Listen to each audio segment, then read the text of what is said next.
Glória a Deus. Alguém liga a luz para nós, por favor? Glória a Deus. Boa noite, irmãos. Boa noite, irmãos. Boa noite. Que Deus abençoe a sua vida, amém? Glória ao nome de Jesus. Estamos reunidos mais uma noite para adorar o nome. Hoje vamos cear, vamos ouvir a palavra, vamos ter comunhão, vamos nos alegrar no Senhor nessa noite. Glória ao nome de Jesus por isso.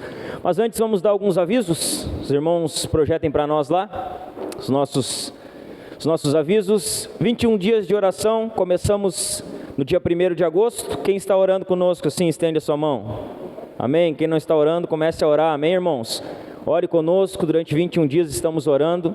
Os nossos objetivos de oração estão lá no grupo da igreja, para que os irmãos orem em cima disso também, e juntamente como igreja a gente interceda, busque a Deus e clame pela manifestação de Deus no nosso meio. Nosso próximo aviso, sábado, irmãos, no próximo sábado, das 8 às 16 nós vamos ter o nosso brechó ali na praça, próximo ao Mercado MA, para trás do Mercado MA ali. Vamos ter um brechó, sempre tem muita roupa boa, barata. Então se você puder, passe lá, compre, divulgue para que outras pessoas estejam lá. O brechó nos ajuda em várias situações da igreja. E é uma maneira que a gente tem de fazer algumas coisas também dentro da igreja do Senhor. Sábado, dia 12/8, das 8 às 16. A nossa peça mais cara do brechó é quanto? Cadê as mulheres aí que tem os preços? 15, né? Mas para ser 15 assim é a maior peça possível, irmãos. As peças de R$2, R$4, peça barata, peça boa, roupa para criança. Então passe lá, nos ajude nesse trabalho também. Nosso próximo aviso, dia 16/9, 16 de setembro, nós vamos ter um encontro de casais, mais uma noite de hambúrguer aqui na igreja. Então os casais são convidados a estar conosco. Nós vamos ter uma palavra breve, vamos ter algumas brincadeiras, alguns sorteios e um tempo para os casais, né? Então deixe seu filho na casa de alguém, venha estar conosco, venha participar. O custo ali, irmãos, é apenas para cobrir, que nós vamos ter o custo do hambúrguer mais o refrigerante. Nós não vamos ter nenhum benefício de dinheiro com isso, é apenas para cobrir o trabalho. Encontro de casais, mais noite de hambúrguer por R$50, é aberto, amém, irmão? Se você tem um casal que você sabe que está precisando ouvir uma palavra, ter um tempo de comunhão, sabe, ter um tempo a sós, conosco também, dê o seu nome, dê o nome do casal para que nós venhamos a nos organizar com os pedidos de hambúrguer e tudo mais. O hambúrguer, a gente está falando para você, não vai ser nós que vamos fazer, a gente conseguiu uma parceria bacana aí, um hambúrguer top, vai ser uma noite muito bacana. E R$50 não é gasto, R$50 é investimento para que seu casamento venha a ser abençoado, amém? Tem mais algum aviso que eu lembre? Acho que não. Quarta-feira às 20 horas temos a nossa escola bíblica e os irmãos estão conosco aqui também na escola bíblica, e hoje esse ano não vamos mudar porque esse já é de hoje, amém, irmãos? Nosso culto de ceia.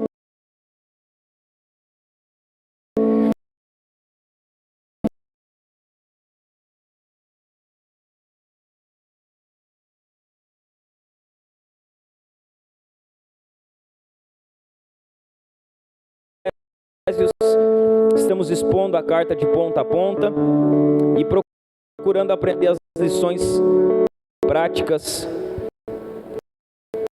para as nossas vidas. Estamos falando sobre Efésios, a igreja gloriosa, e o tema dela central é: por esta causa me ponho de joelhos. Amém? Efésios 3, quem encontrar dá um amém. Quem não encontrar, quem não tiver Bíblia, mas quem não encontrar, a gente vai esperar você abrir, amém? Se você tiver Bíblia, abra ela, fique com ela aberta aí no texto, que nós vamos caminhar por esse texto aqui essa noite, para a glória do nome de Jesus. Efésios 3,14, amém? Acompanhe comigo. Então, o que diz o texto?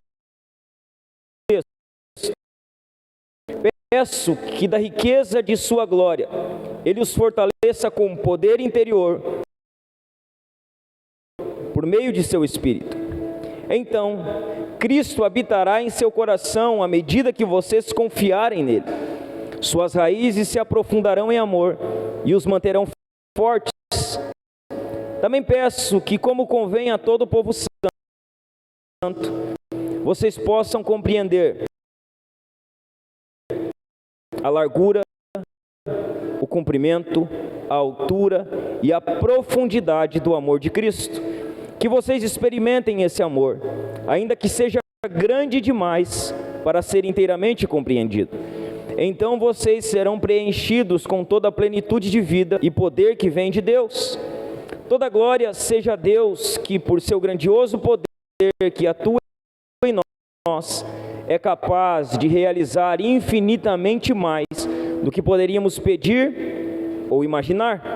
A Ele seja a glória na igreja e em Cristo Jesus, por todos, para todo sempre. Amém. Amém?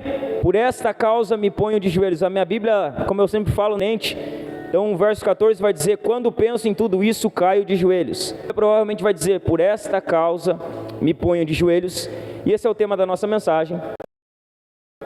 E eu gostaria que você fechasse seus olhos para nós orarmos juntos, antes de iniciarmos. Senhor, nós queremos te dar a noite, Senhor, pelo teu povo que está aqui, Senhor, reunido para ouvir da tua palavra, Senhor, participar da tua mesa, Senhor, para ter comunhão com o teu Espírito, Senhor. No nome de Jesus, que o Senhor possa, Pai, falar na tua igreja através da tua santa palavra, Senhor. Que o teu Espírito Santo, Senhor, ele quebrante até o coração mais duro, Senhor. Que até o coração mais resistente venha a ser visitado essa noite, Senhor, e encontrado pela tua misericórdia. Nós oramos, Senhor, nos submetendo a ti, pedindo que o Senhor, pela sua graça, fale através de nós, do nome de Jesus.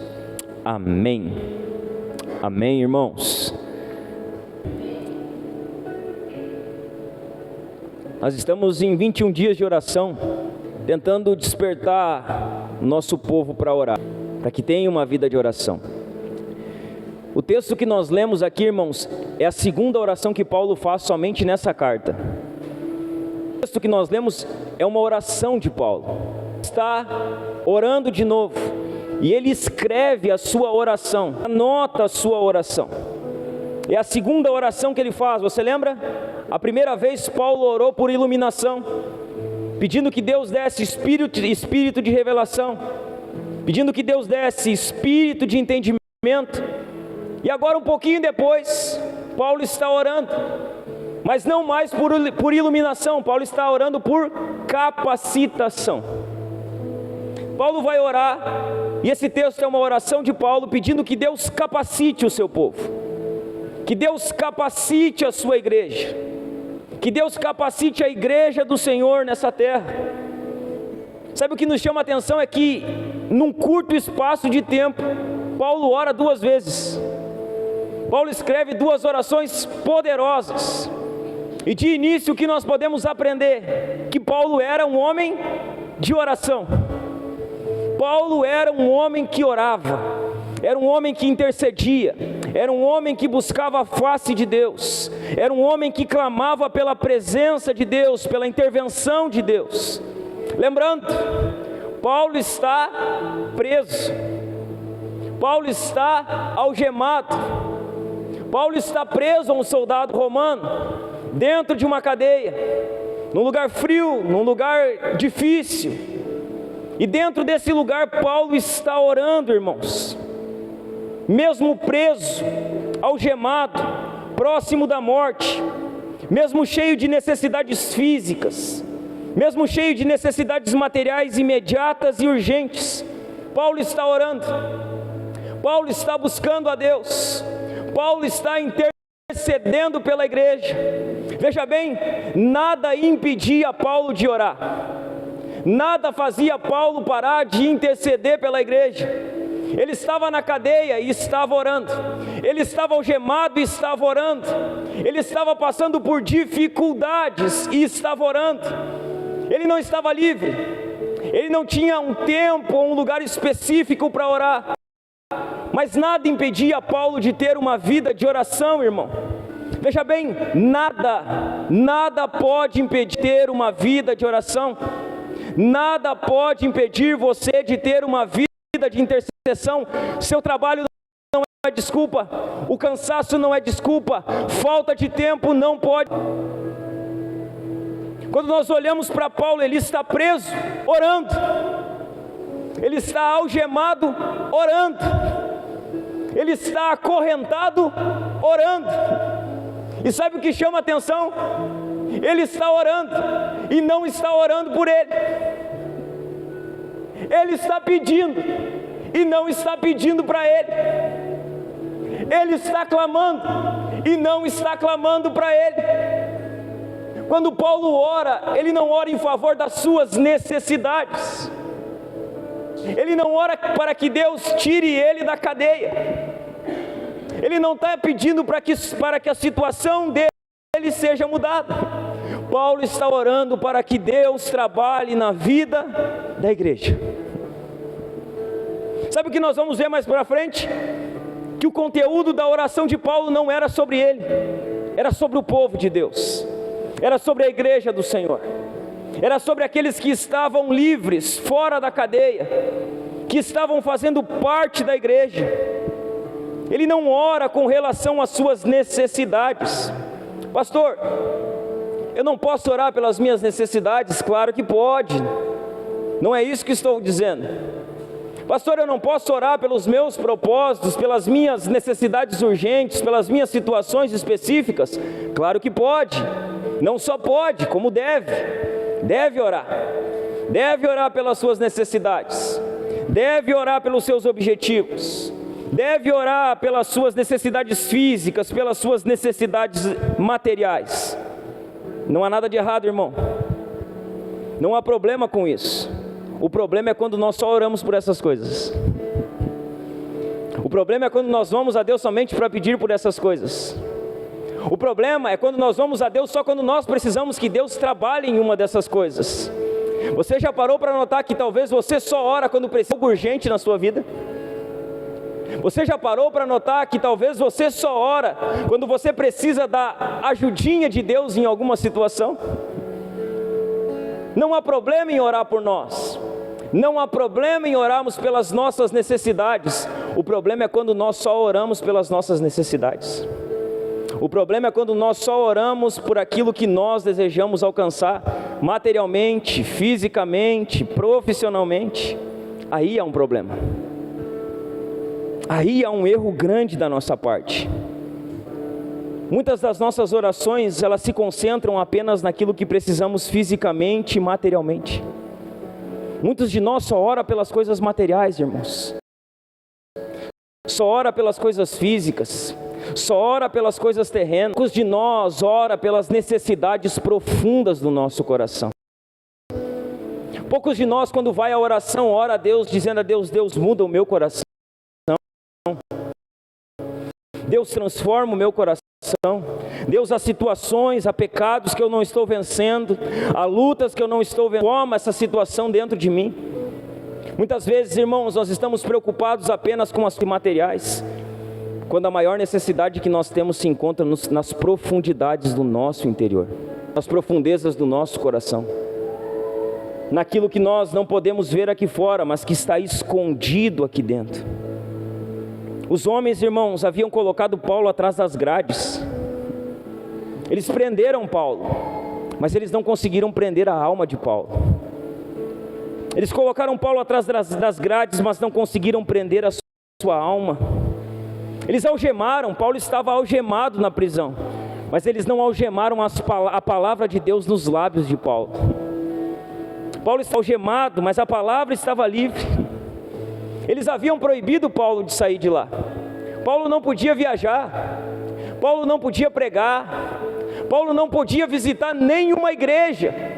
Eles haviam proibido Paulo de fazer todas essas coisas, mas tinha uma coisa que eles não conseguiam proibir Paulo de fazer: eles não conseguiam proibir fazer Paulo parar de orar. Paulo está lá, dentro da cadeia, orando pela igreja, intercedendo pela igreja, pedindo que Deus trabalhe na igreja.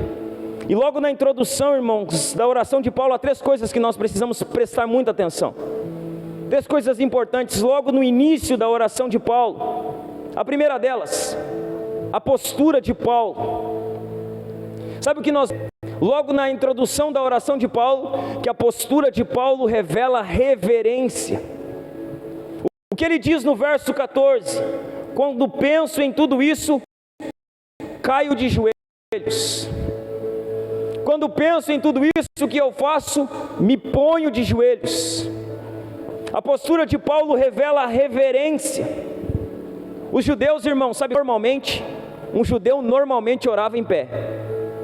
Não era hábito de um judeu dobrar os joelhos para orar. O hábito de um judeu era orar de pé. Um judeu só dobrava o joelho para orar por uma causa urgente.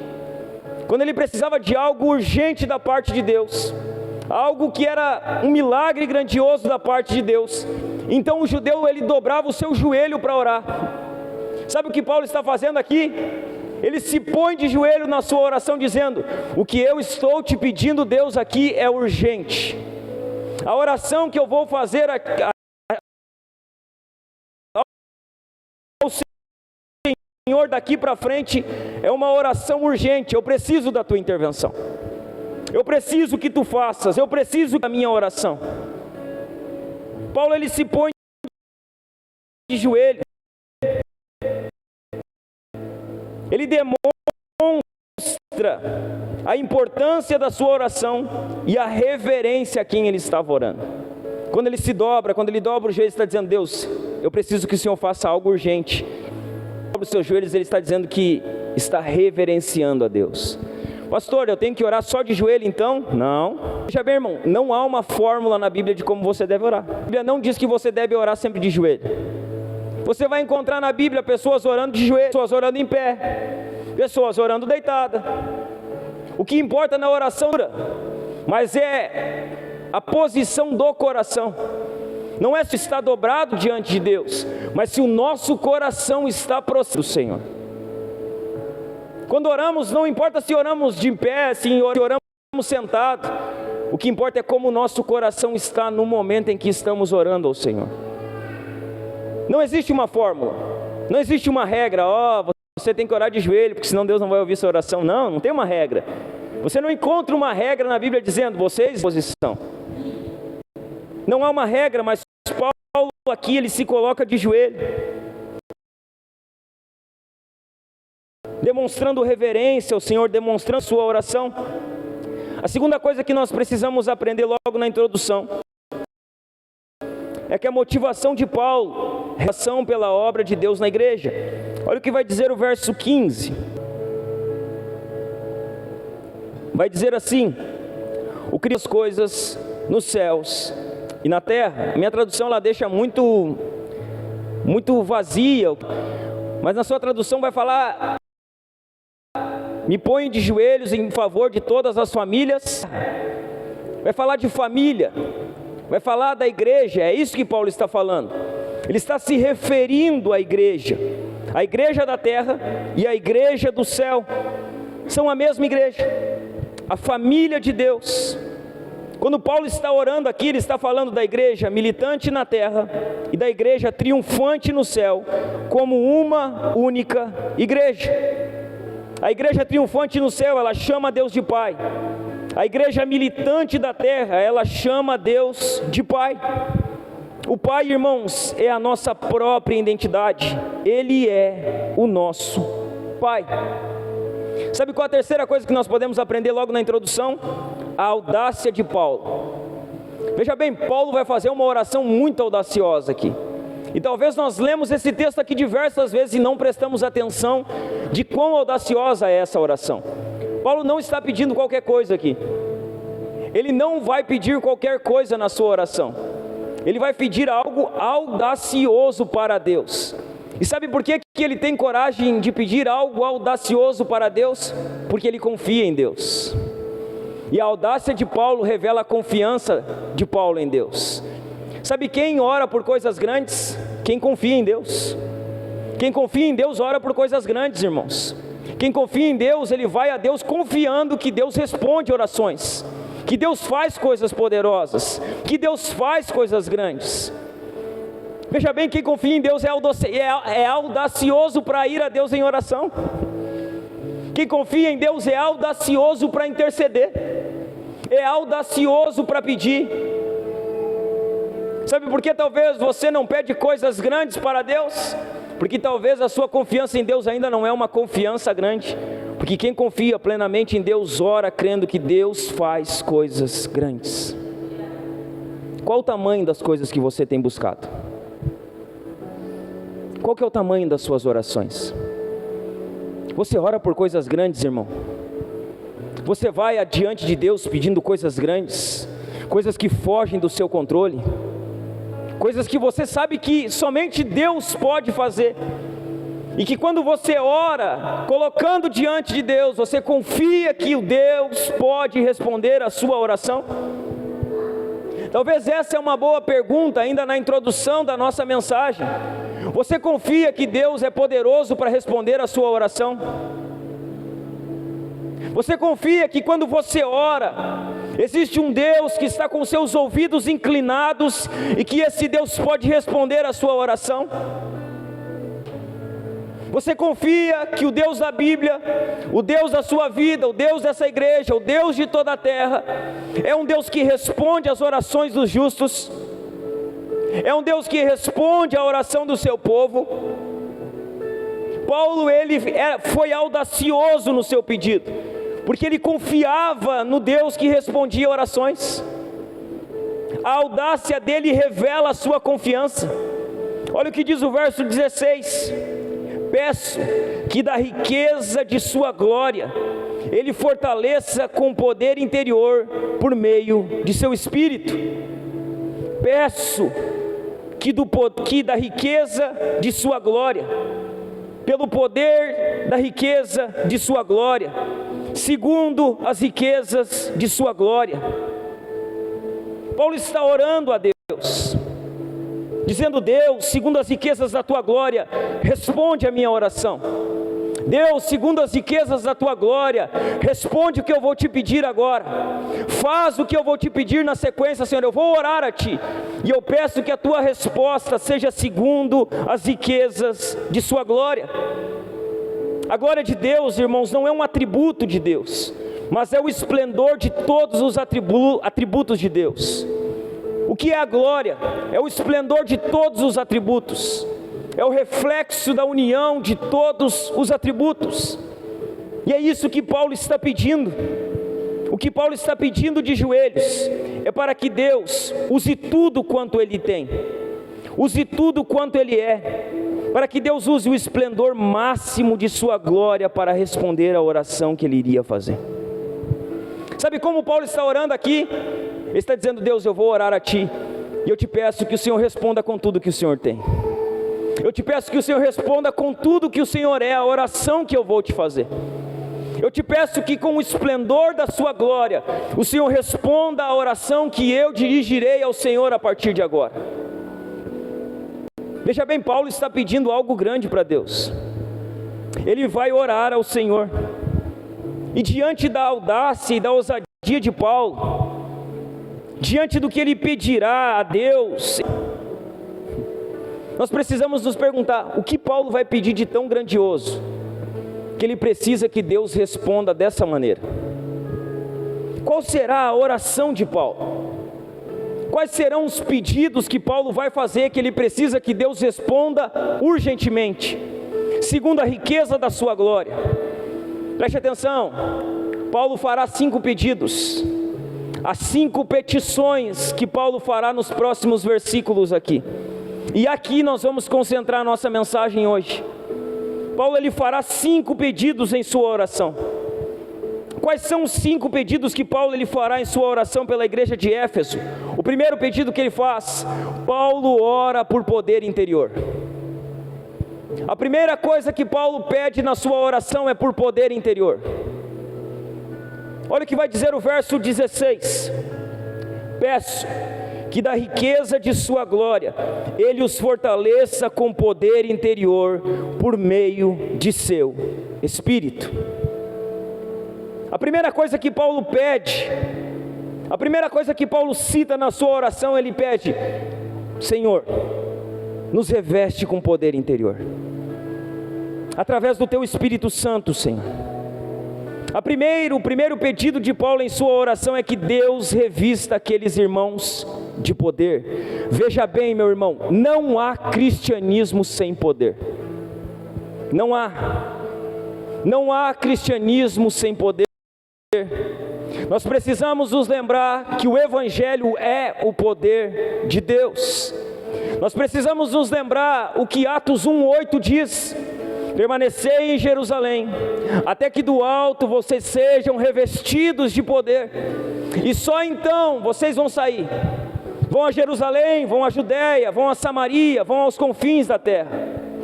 Não há cristianismo sem poder, não há vida cristã sem poder.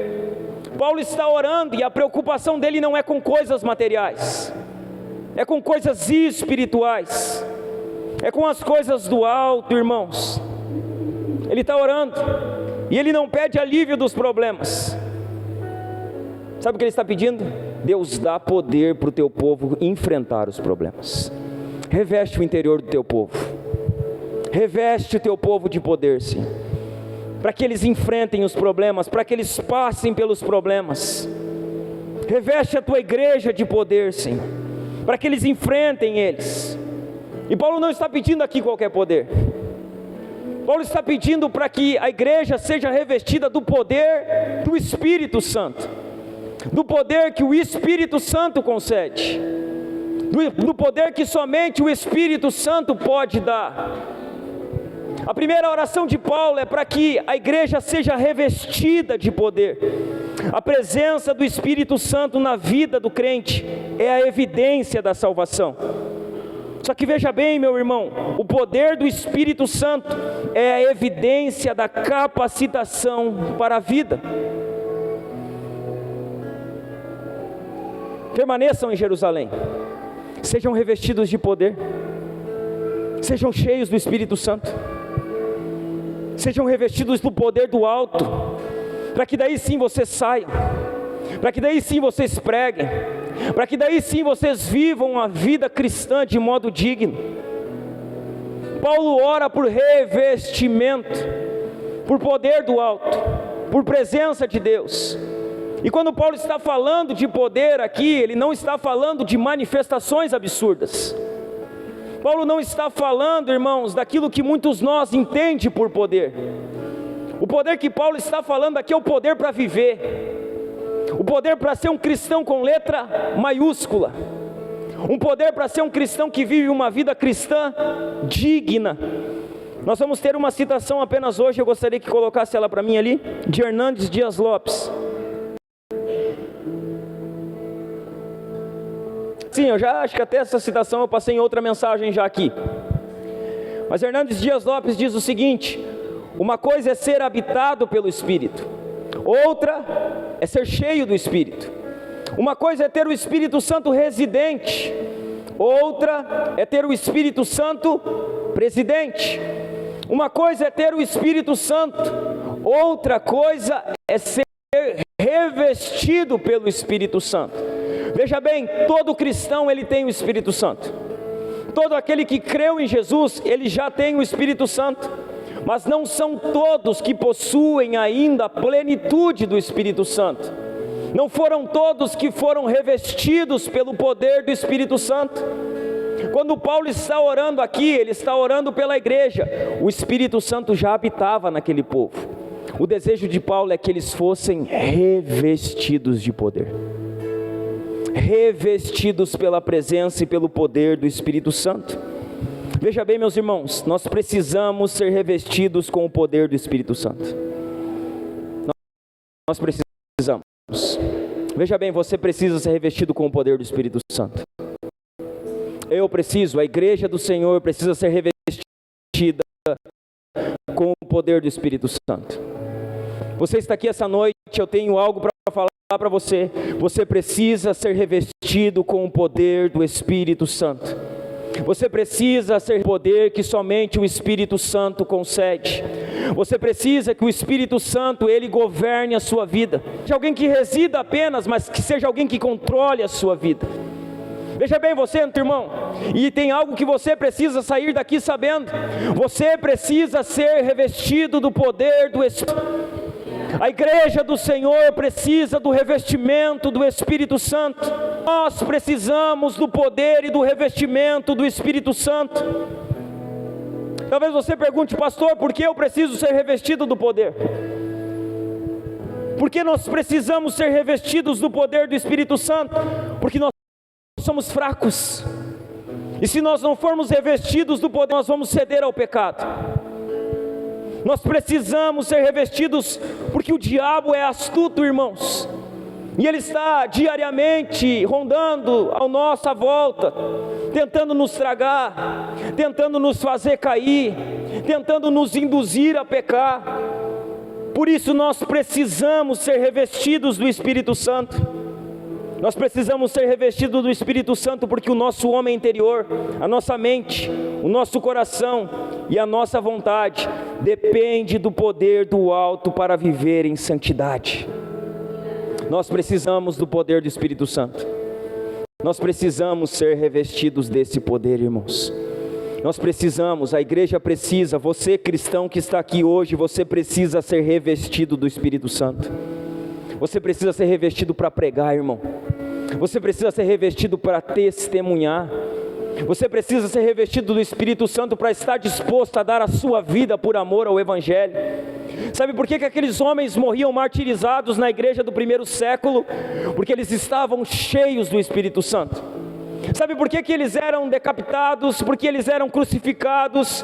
Porque eles tinham seu corpo partido ao meio, como Hebreus vai dizer? Porque eles eram cheios e revestidos do Espírito Santo. Nós precisamos de um revestimento do Espírito Santo urgente, irmão. Você que entrou hoje aqui, você precisa de um revestimento do Espírito Santo urgente. Você é fraco, irmão, eu sou fraco, e sem o Espírito Santo nós vamos acabar caindo. Sem o Espírito Santo nós vamos acabar pecando. Sem o poder do Espírito Santo nós vamos capengar na nossa vida espiritual. Veja bem, talvez você está aqui hoje ouvindo essa palavra e a sua vida espiritual está mais para lá do que para cá, meu irmão. Sabe, talvez você está mais longe do que perto. Talvez você está capengando na sua fé, fraco na sua fé, desanimado na sua fé. Talvez você está desacorçoado com a sua fé. E veja bem, sabe como isso pode ser resolvido?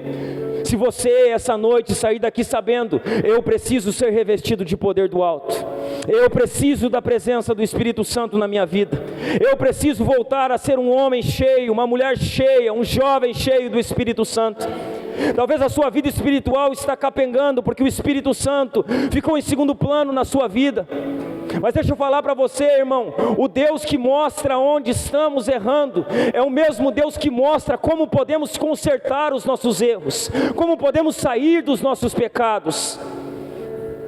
Se a sua vida espiritual está capengando, você precisa urgentemente de um revestimento do alto. Você precisa urgentemente que o Espírito Santo tome o controle da sua vida.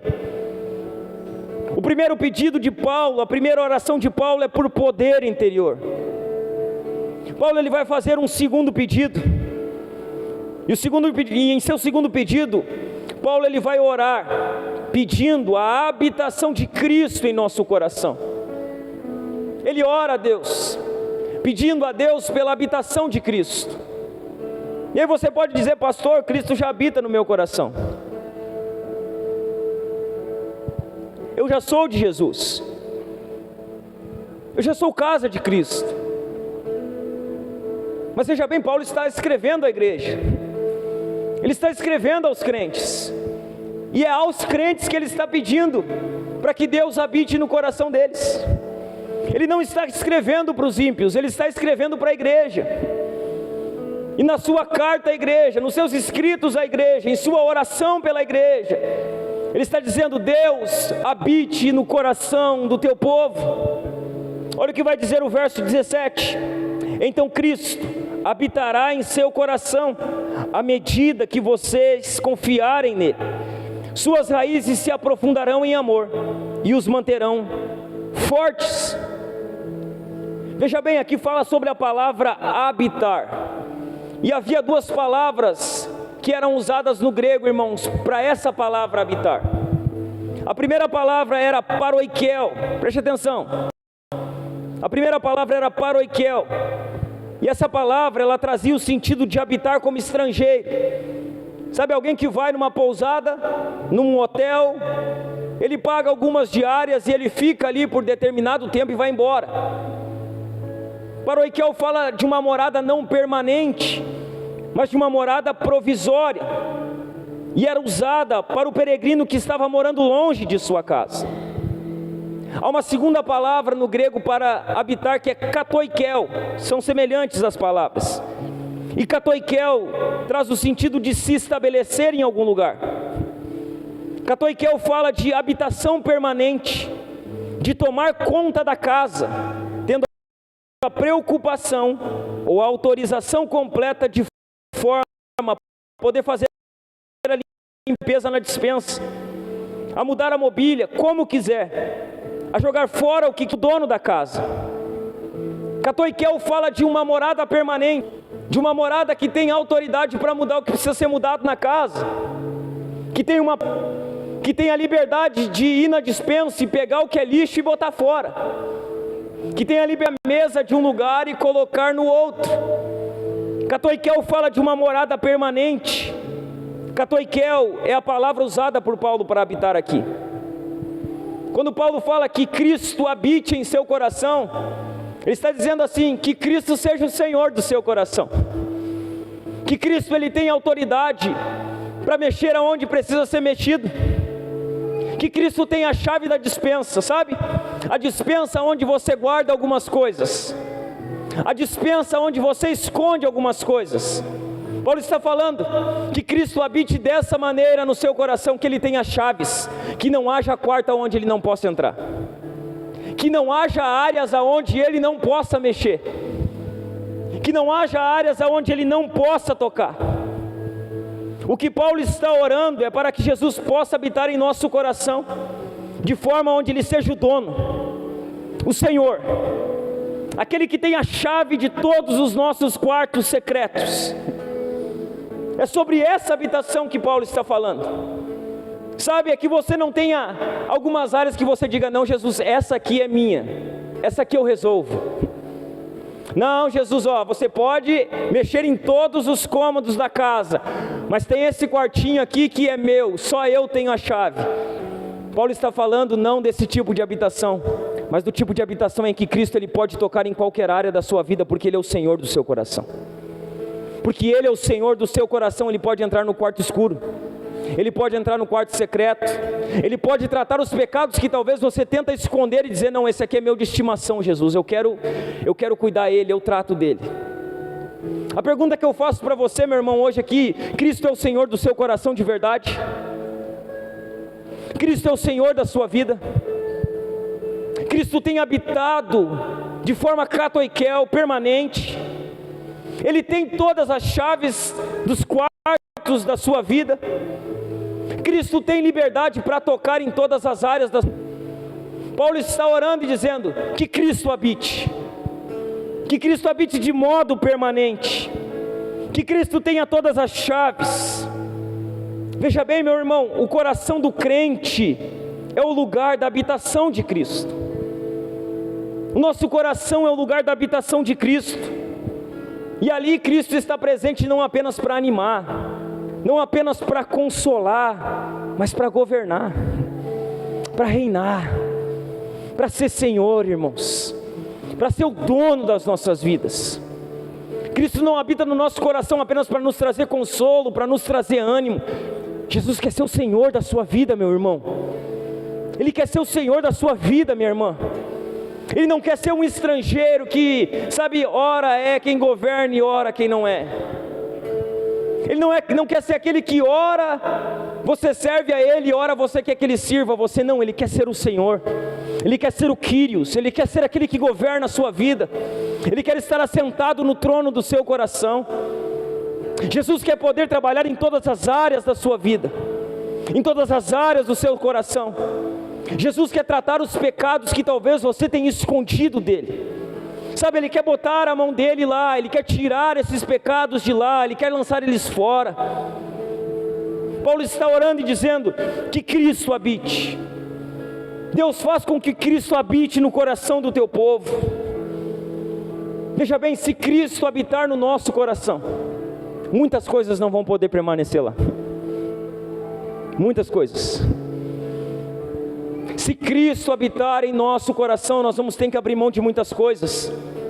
Muitas coisas vão ser removidas. Nós vamos ter que abrir mão de muita coisa, nós vamos ter que renunciar a muita coisa. E por isso muitos de nós, que é um Jesus genérico, sabe? Um Jesus que é, mas não é.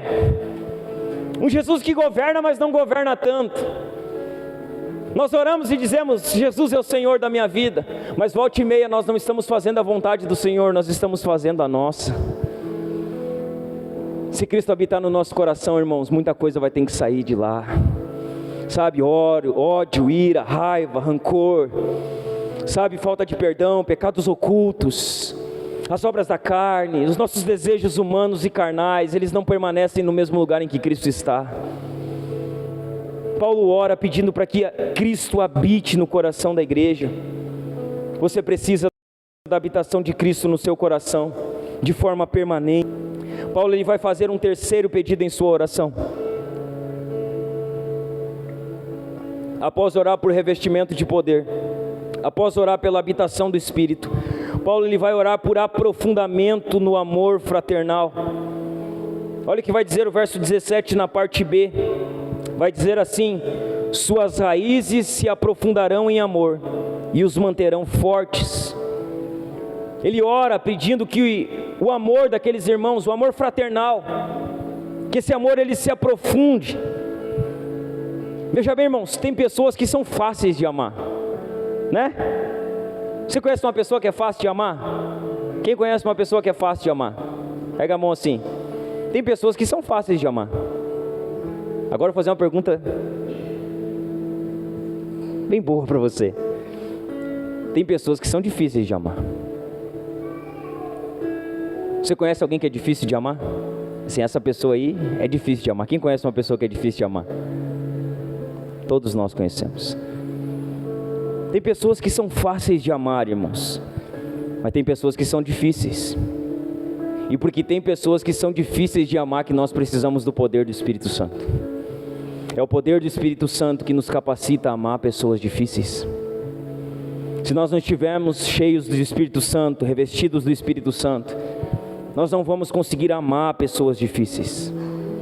Nós não vamos conseguir amar aqueles que nos contrariam, aqueles que não compartilham da mesma visão que nós, aqueles que têm, sabe, opiniões diferentes das nossas, um estilo diferente de vida dos nossos. Paulo ele está orando aqui por aprofundamento do amor fraternal, e Paulo ele vai usar duas metáforas aqui. Ele vai usar uma metáfora da botânica e uma metáfora da arquitetura. Ele vai falar sobre uma árvore e sobre uma construção. Ele vai dizer que as raízes devem se aprofundar e que os alicerces, eles devem estar firmes. Ele usa duas metáforas, uma da botânica e uma da arquitetura. E as duas metáforas, elas enfatizam essa profundidade. Veja bem, uma árvore, o que ela precisa? Uma árvore, ela precisa de raízes profundas. As raízes de uma árvore precisam ser profundas para quê? Para que ela extraia nutrientes, para que cresça e dê frutos, e para que ela se mantenha firme. Uma árvore que tem as raízes rasas, que não se aprofundaram, se der um vento forte, ele arranca ela. Então Paulo ele usa essa metáfora e fala sobre uma árvore. Uma árvore precisa ter raízes profundas no solo se ela quiser encontrar provisão e estabilidade. Ele vai falar também de um edifício, como se constrói um grande edifício. Um grande edifício se constrói primeiro para baixo. Quanto mais profundo for a fundação, mais alto um edifício pode ser construído. Então veja bem, o mais importante não é o que está em cima, o mais importante é o que está embaixo. Nós nos preocupamos em viver uma vida aparente em cima, mas o que importa é como está o nosso fundamento, como estão as nossas raízes. Estamos com raízes profundas? Estamos com um alicerce profundo? É sobre isso que Paulo está falando. Quanto mais para baixo descemos, mais temos condições de construir para cima. Quanto mais profundas as nossas raízes, mais frutos daremos e mais firmes estaremos. Quanto mais profundos os alicerces da nossa vida espiritual, mais firmes estaremos e mais para cima conseguimos construir. Paulo usa essas duas metáforas. A parte mais importante de um edifício é sua fundação. Ele não cresce com solidez para baixo, ele só cresce com solidez para baixo, para cima se crescer com solidez para baixo. Assim também é o crente, irmão. O crente precisa estar arraigado e alicerçado no amor de Cristo. É sobre isso que Paulo está falando. Como deve ser o seu amor? Profundo como as raízes de uma árvore, profundo como a fundação de um grande edifício. Assim deve ser o amor do crente. Amar, irmão, o que é igual é muito fácil. É fácil, né? Veja bem, é fácil você amar seu pai e sua mãe? É fácil. Eu acho que é fácil, né? É fácil você amar seu irmão de sangue? É fácil. Agora você amar o diferente, é difícil. E Jesus vai falar sobre isso. Jesus diz assim: se você ama o que vos amam, que recompensa vocês terão? Veja bem, até os hipócritas amam o que amam eles. É fácil amar quem ama a gente, irmão. É fácil tratar bem quem trata bem a gente. Os incrédulos também fazem isso. Só que nós não, nós somos convidados a um amor diferente, a um amor que está profundo, que ama quem não nos ama, que trata bem quem não nos trata. Sabe, um amor que ele dá não querendo nada em troca. E o que nós precisamos entender é que o amor é a principal virtude cristã. O amor, irmãos, é a evidência da nossa salvação e é a prova que somos discípulos de Cristo. Paulo, ele ora pedindo poder para viver dessa forma. Paulo, ele vai fazer um quarto pedido. Ele vai orar pela compreensão do amor de Cristo. Veja comigo os versos 18 e 19. Olha o que vai dizer: também peço que, como convém a todo o povo santo, vocês possam compreender a largura, o comprimento, a altura e a profundidade do amor de Cristo, que vocês experimentem esse amor, ainda que seja grande demais para ser inteiramente compreendido. Então vocês serão preenchidos com toda a plenitude de vida e poder que vem de Deus. O que Paulo faz aqui? Ele passa do amor de irmão para com irmão, para o amor de Cristo para conosco. Paulo agora vai falar do amor de Cristo para nós, do amor de Cristo por nós. A ideia central do pedido de Paulo vem de duas ideias, preste atenção. No verso 18, ele vai usar a palavra compreender. E no verso 19, ele vai usar a palavra experimentar. A ideia de Paulo aqui, nesse pedido, ele tem como ideia essas duas palavras. O que ele quer? Ele deseja que os crentes tenham um conhecimento intelectual do amor de Cristo. Ou seja, que os crentes saibam na sua mente que Cristo os ama. Que eles tenham um entendimento no seu intelecto que Cristo os ama. Só que ele quer que vá além. Além de conhecimento, ele quer que eles tenham a experiência desse amor.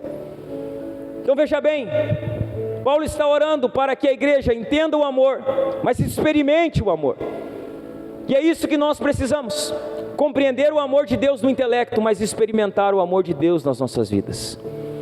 Ter uma experiência com o Deus que nos ama, ter uma experiência com o amor de Cristo.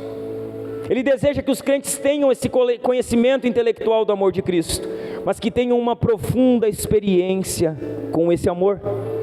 O amor de Cristo, irmãos, excede todo o entendimento. Todo. O amor de Cristo é incompreensível. Ele vai além da nossa compreensão. E Paulo está orando, fazendo uma oração ousada, pedindo para que Deus dê a compreensão e para que Deus dê a experiência.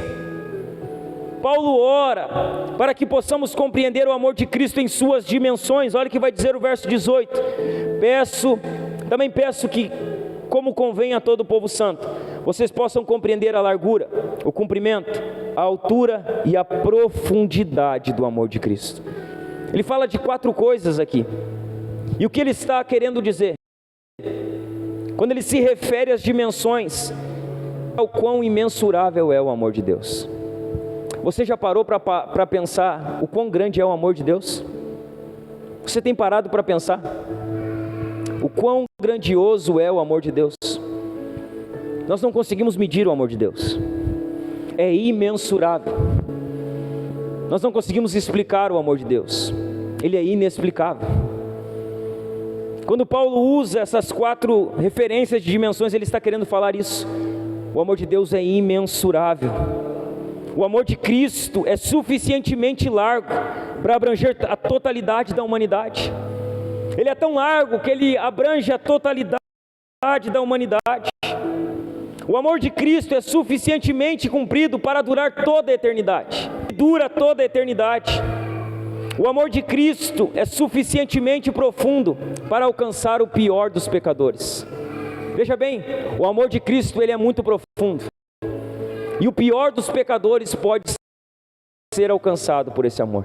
Veja bem, irmão, hoje você está aqui, eu não sei o que você fez da sua vida um dia. Eu não sei o seu nível de pecado, qual o seu grau de pecado. Eu não sei aonde você tem pecado, eu não sei se você está caído. Mas o que eu sei é que o amor de Deus pode tirar você dessa situação.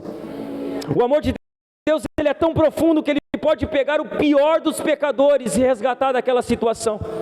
O amor de Deus é tão profundo que o pior pecador transformado por ele pode ser resgatado por ele. Essa é a profundidade do amor de Cristo, é suficientemente poderoso para alcançar o pior dos pecadores. Hoje nós lemos na nossa leitura bíblica, nós fazemos diária, Isaías 53, e fala do servo sofredor, Isaías 53, e fala de como Deus ele decidiu moer o seu filho, fazer o seu filho enfermar, que por causa dos nossos pecados, ele sofreu, ele foi cuspido, ele foi rejeitado. Sabe o que nós podemos ver no servo sofredor? A profundidade do seu amor, o quanto o seu amor é profundo, irmãos, o quanto o seu amor pode resgatar os pecadores que estão caídos. Não importa como você entrou aqui essa noite, irmão, não importa como está a sua vida, o amor de Cristo é tão profundo que essa noite Ele pode resgatar você dessa situação. Você pode sair daqui hoje diferente, irmão. Você pode sair daqui hoje transformado por Jesus, restaurado por Jesus, revestido por Jesus, pronto para viver uma vida para a glória de Jesus. O amor de Cristo é suficientemente profundo para alcançar o pior dos pecadores. O amor de Cristo, irmãos, é suficientemente alto para levar os pecadores até o céu. Ele é tão alto que Ele pode levar os pecadores até o céu. O amor de Cristo é tão alto que Ele vai nos levar, irmãos, para a eternidade com Ele, para a glória com Ele. O amor de Cristo é por demais largo, comprido, profundo e alto, até mesmo para os santos entenderem. Nós não conseguimos entender esse amor, irmãos, e por isso Paulo está orando dizendo: Deus, dá compreensão para o teu povo, que a tua igreja compreenda o tamanho do teu amor, o quanto o teu amor é imensurável. Senhor, traz a compreensão para a tua igreja, traz a compreensão para o teu povo. Paulo vai fazer um quinto e último pedido na sua oração.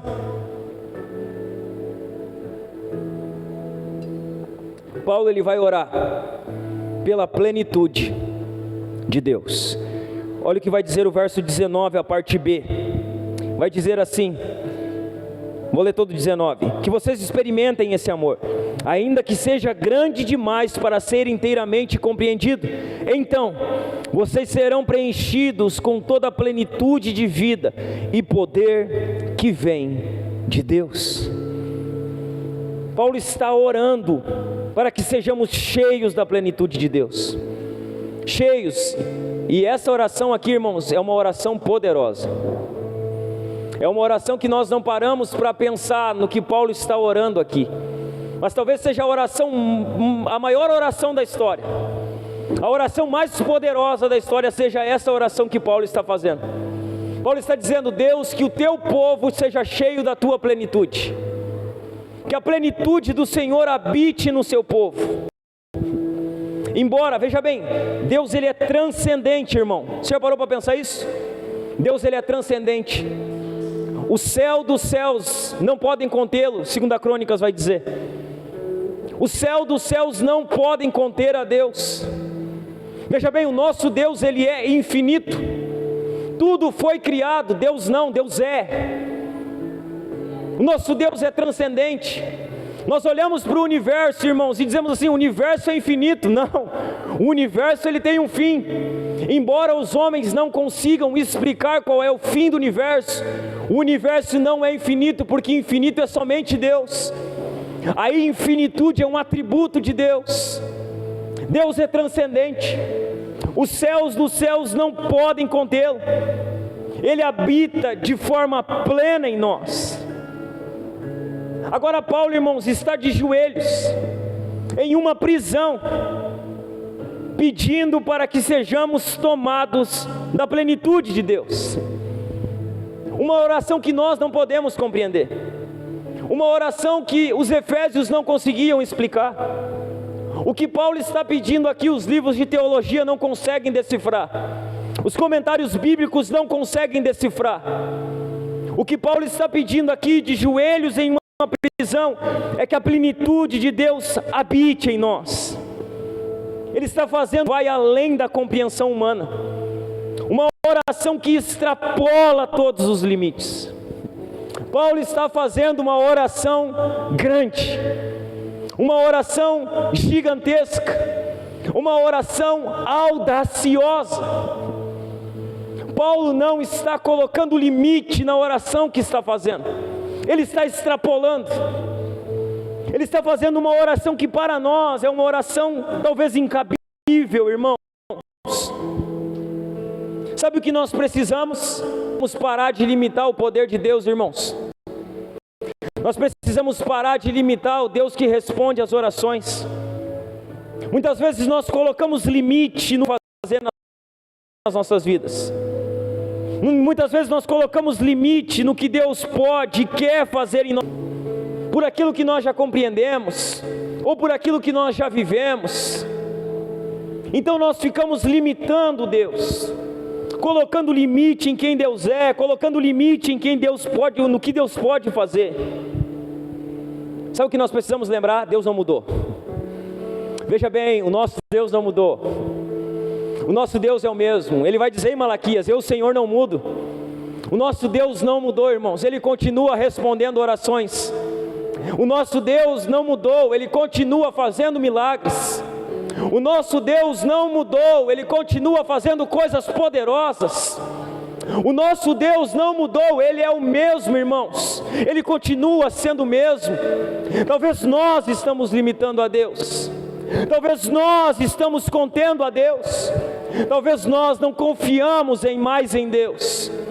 Talvez nós olhamos para o passado, as experiências que tivemos, a vida que vivemos, e pensamos: Deus não faz mais, Deus não responde mais, Deus não opera mais. Eu tenho algo para te dizer: o nosso Deus não mudou, Ele continua fazendo, Ele continua operando. O Deus que abriu o mar vermelho é o mesmo Deus que responde às nossas orações hoje. O Deus que criou tudo a partir do nada é o Deus que responde às nossas orações ainda hoje, irmãos. O problema não está em Deus, o problema está em nós. Talvez nós não confiamos mais que Ele pode fazer. Talvez nós não confiamos mais que Ele responde às nossas orações. O poder de Deus não mudou. Veja bem, o poder de Deus não diminuiu. O poder de Deus é o mesmo. O poder de Deus continua operando, irmãos. Deixa eu falar algo para você bem pastoral aqui essa noite. Nós não podemos nos conformar com o cristianismo raso. Não podemos. Nós não podemos nos conformar com uma vida cristã medíocre, mediana.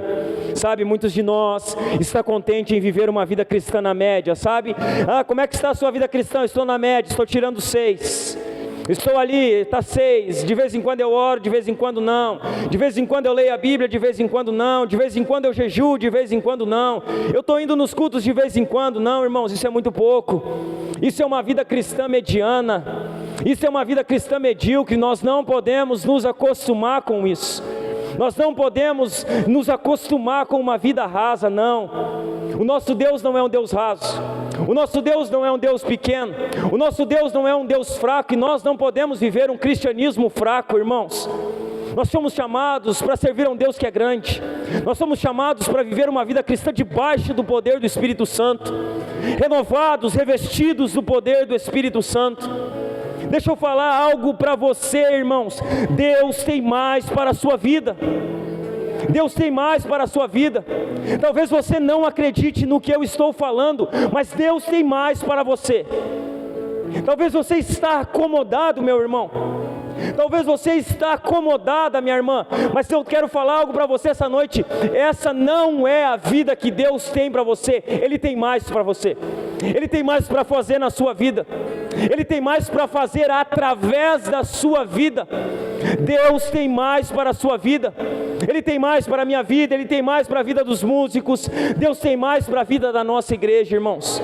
Ele tem mais para fazer. Ele quer fazer mais. Ele deseja fazer mais. Deus tem mais para a sua vida. Deus tem mais para você. Preste atenção, homem que está aqui hoje. Deus tem mais para você, meu irmão. Deus tem mais para a sua vida. Você talvez está muito acomodado com a sua vida cristã. Deus tem mais para você. As mulheres que congregam conosco aqui, talvez você está ali, sabe, acomodadinha. Deus tem mais para a sua vida. Deus tem mais para fazer em você, através de você. Deus tem mais. Deus tem mais para a sua igreja. Ele tem mais para o seu povo, irmãos. Talvez nós nos acomodamos. Talvez nós somos tomados pelo comodismo. Talvez nós esquecemos quem é o Deus que nós servimos. Talvez nós nos esquecemos que nós fazemos parte da igreja do Senhor. A obra mais maravilhosa dessa terra. A coisa mais empolgante desse mundo. Fazer parte da igreja do Senhor. O projeto mais brilhante. O projeto mais poderoso dessa terra. Deus tem mais para nós. Deus tem mais para você. Deus tem mais para a nossa igreja. Está à sua disposição a suprema grandeza do poder de Deus. Deus tem mais para você, meu irmão. Ele tem mais. E você precisa confiar e acreditar que Ele tem mais para você. Você precisa crer nisso, irmãos. Paulo ele vai concluir a sua oração. E o verso 20 é demais. O verso 20, a minha tradução é diferente, mas vai dizer assim, que Ele é poderoso para fazer infinitamente mais de tudo aquilo que nós pedimos ou pensamos, segundo o seu poder que opera em nós. Ele é poderoso para fazer infinitamente mais do que tudo aquilo que nós pedimos ou pensamos, segundo o poder dele que opera em nós. Esse é o nosso Deus, um Deus que pode fazer mais do que nós pensamos, infinitamente mais do que nós pedimos. Veja bem, talvez você está orando, talvez você está intercedendo, talvez você está buscando, e sabe o que Paulo está dizendo? Deus pode fazer além da sua oração. Deus pode fazer além do que você está pedindo. Ele é poderoso para fazer infinitamente mais do que tudo aquilo que você pede, do que tudo aquilo que você pensa. Quando você olha para esse versículo, ele não faz sentido fora desse contexto. Esse versículo só faz sentido dentro desse contexto. Sabe por quê? Porque Paulo, quando ora, ele está pedindo algo que é infinitamente mais do que ele pode pensar. É infinitamente mais do que ele pode pedir. Ele está pedindo para que Deus revista a igreja, para que Deus ele dê amor à igreja, para que Deus habite no coração da igreja, para que Deus dê a plenitude dele à igreja. E aí ele diz no verso 20, Ele é poderoso para fazer. Ele pode fazer muito mais do que aquilo que pedimos ou pensamos. Paulo pediu para que a igreja fosse tomada da plenitude de Deus. Um pedido ousado, irmãos. Um pedido ousado demais, mas que segundo Paulo, Deus era poderoso para fazer infinitamente mais do que aquilo que ele estava pedindo. Ele faz um pedido grande. E ele mesmo termina a sua oração dizendo: Deus é poderoso para fazer mais do que isso que eu estou pedindo. Deus é poderoso para fazer mais do que isso que eu estou pensando. O que eu estou pedindo é grande, mas eu sei que Deus é maior, que Deus é poderoso para fazer mais, que Deus é grandioso para fazer mais. Aquele pedido que era grandioso, Paulo disse que Deus era poderoso para fazer. E aí talvez você pode perguntar: por que Deus é poderoso para fazer infinitamente mais do que aquilo que nós pedimos ou pensamos? Por que Deus é poderoso para fazer isso, pastor? Porque Ele é poderoso para fazer infinitamente mais do que aquilo que pedimos ou pensamos, segundo o seu poder que opera em nós. Sabe por quê? Deus é poderoso para fazer, pois Ele não está ocioso, Ele não está inativo e Ele não está morto, por isso Ele é poderoso para fazer. Deus é poderoso para fazer, pois Ele escuta a oração e responde a oração. Sabe por que Deus é poderoso para fazer infinitamente mais do que aquilo que pedimos ou pensamos? Porque Ele lê os nossos pensamentos, Ele sabe o que nós estamos pensando. A Bíblia diz que antes que a palavra venha na nossa boca, Ele já sabe o que nós vamos falar. Ele é poderoso porque Ele lê os nossos pensamentos. Porque Deus é poderoso para fazer infinitamente mais do que aquilo que pedimos ou pensamos, porque Ele sabe de tudo e Ele pode realizar tudo. Sabe por que Ele é poderoso, meu irmão? Porque as suas expectativas são mais altas do que as nossas. Veja bem, as expectativas de Deus são mais altas do que as nossas. Lembra, Jeremias? Os caminhos de Deus são mais altos que os nossos caminhos. Os pensamentos de Deus são mais altos que os nossos pensamentos. As expectativas de Deus são maiores que as nossas expectativas. Sabe por que Deus é poderoso? Porque a sua graça não é dada por medidas racionadas. Sabe por que Ele é poderoso? Porque Ele é o Deus da superabundância. Veja bem, meus irmãos, nós precisamos entender: Deus tem infinitamente mais para nós. E eu não quero ser aqui motivacional para você, eu estou usando um texto bíblico dentro do contexto. Eu não quero animar você, eu quero talvez abrir os seus olhos para aquilo que você não está enxergando. Que Deus tem mais para a sua vida, que Deus tem mais para você, que Deus tem infinitamente mais do que aquilo que você pensa, infinitamente mais do que aquilo que você pede. Paulo, ele encerra a sua oração no versículo 21. E sabe como ele encerra? Com uma doxologia, com uma adoração. Ele termina louvando a Deus. Olha como ele termina a sua oração lá no verso 21. A Ele seja a glória na igreja e em Cristo Jesus, por todas as gerações, para todo sempre. Amém. Paulo termina louvando a Deus, dizendo: a Ele seja a glória na igreja e em Cristo Jesus por todas as gerações, para todo sempre. Veja bem, a igreja, irmãos, é a esfera em que a glória de Deus se manifesta. É a igreja, é o povo de Deus. Por esta causa Paulo se pôs de joelho, por causa da igreja, por causa do povo de Deus. Ele intercedeu por ela.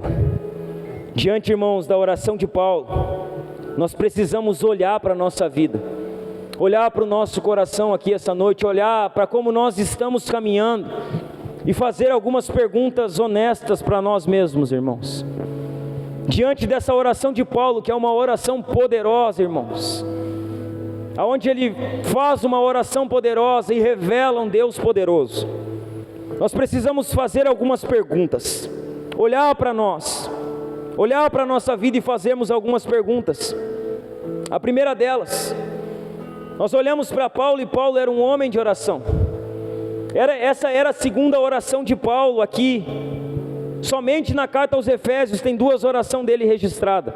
Somente em uma carta há 2 orações registradas. Ele era um homem de oração. Mas e você?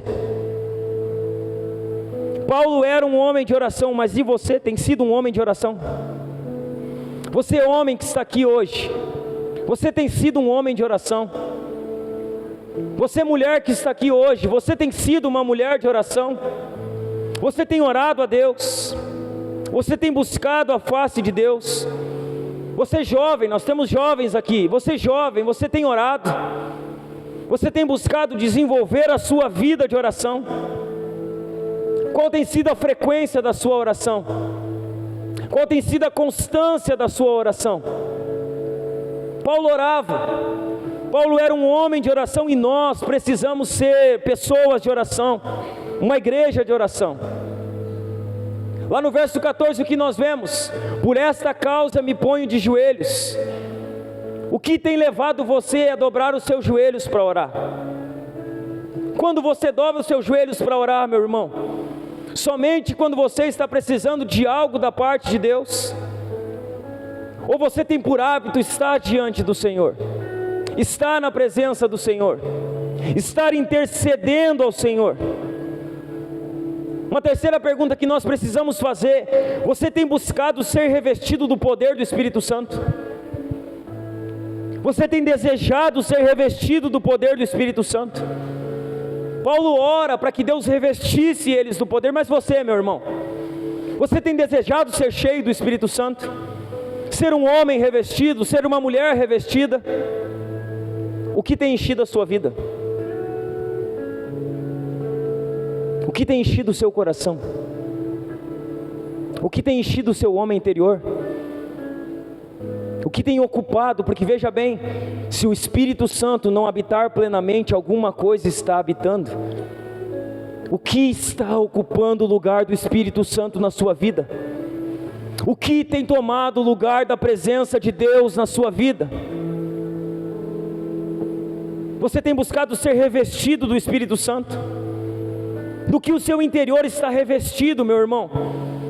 Está revestido de poder, está revestido de unção, está revestido de graça. O que tem enchido você? Uma quarta pergunta: Cristo se sente em casa no seu coração?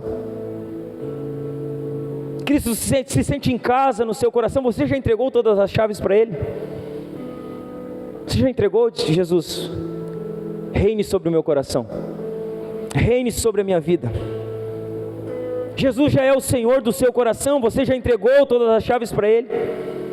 Ainda existe, irmão, alguma área da sua vida que precisa ser rendida a Cristo?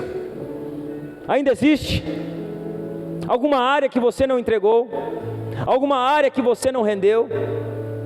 Ainda existe um quartinho, sabe, escuro, que você não deu para Ele? Alguma área que você diz: não, essa aqui é minha, essa aqui eu trato, essa aqui eu que cuido? Cristo é o Senhor do seu coração de verdade? Ele é o Quírios, Ele é o que reina sobre o seu coração? Ou você é o dono da sua vida? Ou você é o dono de tudo, você decide o que vai fazer por livre e espontânea vontade? Deixa eu falar para você, meu irmão, entregue as chaves hoje para Cristo. Deixa Cristo reinar. Deixa Cristo ser Senhor da sua vida. Deixa Cristo habitar plenamente no seu coração. Uma sexta pergunta: você já parou para perguntar o quanto Jesus te ama? Você já parou para fazer essa pergunta? Qual o tamanho do amor de Jesus por mim? Você já parou para pensar o quão grande é esse amor? A ponto dele dar a sua própria vida para resgate da sua vida, para a salvação da sua vida, para o perdão dos seus pecados. Você já parou para pensar o quanto Jesus ama você? O quanto Ele ama você? O quão grande e imensurável é o amor de Cristo? Você já parou para pensar nisso? Se você tem dúvidas do amor de Jesus por você, olhe para a cruz, irmão. Olhe para aquela cruz, olhe para o que Jesus fez lá, olhe para a morte de Cristo. Eu não sei se Jesus me ama. Olhe para a cruz e você terá certeza do amor de Deus por você. Você verá a grandeza do amor de Deus por você. Uma sétima e última pergunta, para que nós venhamos a pensar sobre tudo isso: você tem sido tomado da plenitude de Deus? Você tem desejado ser cheio da plenitude de Deus? Que Cristo habite plenamente na sua vida? Nós não podemos, irmãos, ouvir apenas falar do que Deus fez. Nós não podemos ser aqueles que leem os livros, leem as histórias, leem os testemunhos do que Deus fez lá atrás. Nós precisamos viver. Nós precisamos ter as nossas experiências com Cristo. Nós precisamos desejar a plenitude do Senhor nas nossas vidas hoje. Nós não podemos olhar para o passado e dizer como Deus fazia, como Deus derramava, como os homens daquele tempo eram cheios. Não. Nós precisamos hoje, irmãos, disso. Nós precisamos hoje, nas nossas vidas, desejar a plenitude de Deus. Sabe, nós precisamos ser cheios de Deus. Nós precisamos desejar que Deus faça isso hoje em nós, na nossa igreja, no nosso meio. Não adianta você ler sobre quem Deus usou, sobre o que Deus fez, sobre as cidades que foram transformadas, sobre as igrejas que cresceram, sobre os missionários, sobre os avivamentos. Não adianta você ler sobre isso e ficar olhando lá e querendo viver o que eles viveram. Você precisa estar e desejar viver isso hoje, porque veja bem, o Deus é o mesmo. O Deus dos avivamentos do passado é o mesmo Deus de hoje. Quando nós olhamos para o Deus de Jonathan Edwards, de John Wesley, de Charles Finney, quando nós olhamos para o Deus de Lutero, de Calvino, de Zwingli, quando nós olhamos para o Deus de todos os reformadores, dos pais da igreja, dos apóstolos, Ele é o mesmo Deus nosso hoje. Ele é o mesmo Deus hoje, Ele continua fazendo hoje, e talvez nós não estamos desejando como eles desejavam. Você precisa desejar isso na sua vida. Nós precisamos desejar isso na nossa igreja, irmãos, a plenitude de Deus aqui. Nós precisamos desejar ser uma igreja cheia do Espírito Santo, revestida de poder. Não estou falando de manifestações absurdas, estou falando de um caráter cristão, de poder para testemunhar, de ousadia para pregar as Escrituras, de ousadia para abrir os lábios e dizer: Jesus salva. Jesus, Ele transforma a vida das pessoas. Você precisa de Cristo. Nós precisamos desejar isso hoje, irmãos. Por esta causa precisamos nos colocar de joelhos. Por esta causa nós precisamos pegar a oração de Paulo e dizer: Senhor, por essa causa nós nos colocamos de joelho hoje. Nós queremos ser revestidos. Nós queremos, Senhor, nós queremos a Tua presença, a plenitude dela. Nós queremos uma igreja, Senhor, que está revestida do Teu poder. Por esta causa nós precisamos nos pôr de joelhos, irmãos. Por esta causa, buscar a plenitude de Deus. A minha pergunta é: você deseja, irmão, a plenitude de Deus sobre a sua vida? Você deseja? Não, você está num culto, você pode me responder, irmão. Você deseja a plenitude de Deus sobre a sua vida? Você deseja que Deus, Ele revista você de poder para testemunhar? Você deseja ter as suas experiências hoje, ser usado por Cristo hoje? Então se ponha de joelhos por causa disso. Ore por isso, interceda por isso, clame por isso, busque a Deus por isso, irmãos. Por esta causa Paulo se colocou de joelho. E por essa causa nós precisamos nos colocar de joelhos. Quem sabe nós fazemos isso hoje? Quem sabe faz bastante tempo que você não dobra os seus joelhos, pedindo a Deus que Deus revista você de poder. Quem sabe faz tempo que você não ora a Deus dizendo: Deus, me dá mais do Teu Espírito Santo. Deus, me dá mais da Tua presença. Deus, me reveste do Teu poder. Cristo, habite plenamente no meu coração. Talvez faz tempo que você não dobra o seu joelho para orar por isso, irmão. Talvez faz tempo que você não clama pela presença de Deus sobre a sua vida, pelo revestimento do poder do Espírito Santo sobre a sua vida. E é por isso que nós vamos dobrar o nosso joelho antes de ceiar hoje, irmão. Antes de nós ceiarmos, nós vamos dobrar o nosso joelho aqui e vamos dizer: Deus, nos revista do poder do Teu Espírito Santo. Deus, nos dá a plenitude da Tua presença. Deus, que Cristo habite no nosso coração. Deus, que nós venhamos a amar os nossos irmãos e a compreender o Teu amor por nós. Por esta causa eu me ponho de joelhos. Vamos dobrar os nossos joelhos, se possível, quem pode, é claro, e clamar para que Deus, Ele nos dê o poder do Seu Espírito, para que Ele nos revista do Seu poder, para que Ele dê a plenitude do Espírito Santo sobre nós. Enquanto isso, eu peço que os irmãos ministrem em louvor.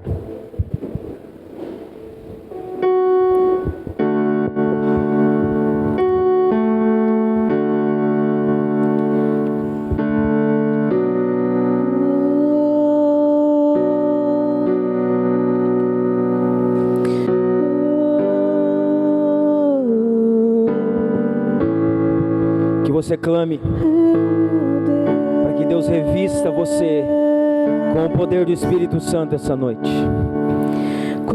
Que você clame para que Cristo habite de fato no seu coração.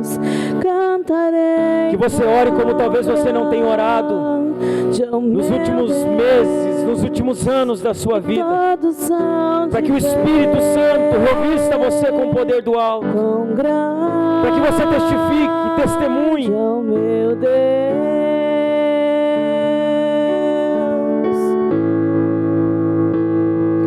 com esplendor de um rei, em majestade e luz, faz a terra se alegrar, faz a terra se alegrar.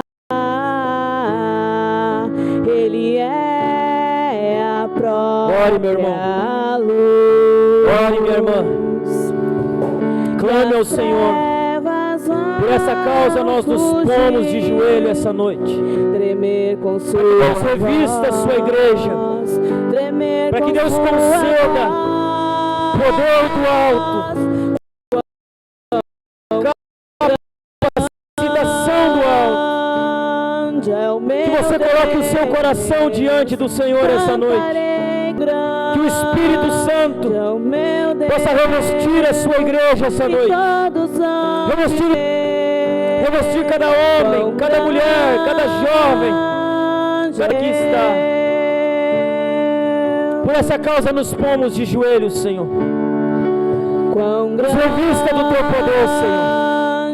Nos revista do poder do Espírito Santo, Senhor. Revista a tua igreja de poder do alto, para viver uma vida santa, para viver uma vida digna do Evangelho, viver uma vida de testemunho da fé. Espírito Santo, revista teu povo essa noite. Revista a tua igreja essa noite. Revista cada homem, cada mulher. Nós oramos por revestimento do alto em nome de Jesus, Senhor. Oramos por revestimento do alto. Nós nos pomos de joelho. Nós fazemos menção da oração do apóstolo Paulo. Por esta causa nós nos pomos de joelho. A ti nós clamamos. Que a plenitude do Senhor habite em nós. Que a plenitude do Senhor habite em meio à sua igreja.